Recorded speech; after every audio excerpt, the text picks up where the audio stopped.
Assalamualaikum saudaraku. Terima kasih atas pertanyaan yang luar biasa. Di zaman sekarang memang antara niat dan penampilan sering bercampur. Tapi mari kita bahas pelan-pelan dari hati ke hati. Saudara, aku percaya berbuat baik itu pada dasarnya memang wajib ikhlas. Karena kebaikan yang sejati itu lahirnya dari hati, bukan dari kamera. Tapi bukan berarti setiap kebaikan yang disebarkan itu otomatis salah. Niat itu urusannya di dalam. Gak bisa kita nilai dari luar. Yang bisa kita jaga adalah bagaimana kita menampilkan kebaikan itu, apakah untuk pamer atau untuk menyebar inspirasi. Aku suka pakai analogi yang begini. Bayangin, kita lagi nyalain lilin di tengah kegelapan. Kalau kita nyalain sendiri, diam-diam, itu bagus. Tapi kalau kita nyalain dan ngajak orang lain ikut nyalain lilin juga, itu jauh lebih bagus. Karena gelap bisa kita arahkan bersama-sama. Nah, kadang kebaikan begitu juga. Kebaikan yang ditampilkan itu bisa terjadi ternyata membuat orang lain yang lagi putus asa, bingung atau malas berbuat baik jadi terinspirasi. Menurut Dr. Sonia Lyubomirsky, Profesor Psikologi dari University of California, melihat orang lain berbuat baik itu bisa menularkan tindakan yang serupa.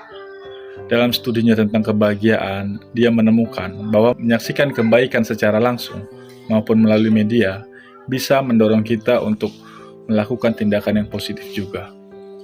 Jadi, kalau niatnya benar, penyebaran kebaikan itu bisa jadi virus positif, tapi tetap niat jadi pondasi. Jangan sampai niatnya bengkok, walaupun kontennya bagus. Satu lagi analoginya begini. Kalau kebaikan itu ibarat pohon, maka niat itu adalah akarnya. Kebaikan yang disebar dengan niat pamer itu kayak pohon plastik. Kelihatannya memang bagus, tapi rasanya nggak tumbuh, nggak berbuah. Tapi kalau niatnya tulus, walau dia disebar, dia tetap tumbuh dan ngasih manfaat ke banyak orang.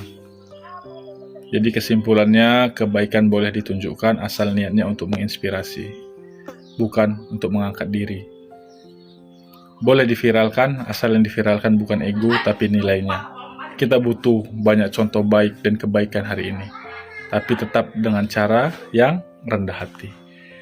Aku pribadi milih untuk terus menyebarkan kebaikan, tapi sambil terus memeriksa hatiku, biar nggak keblinger sama pujian.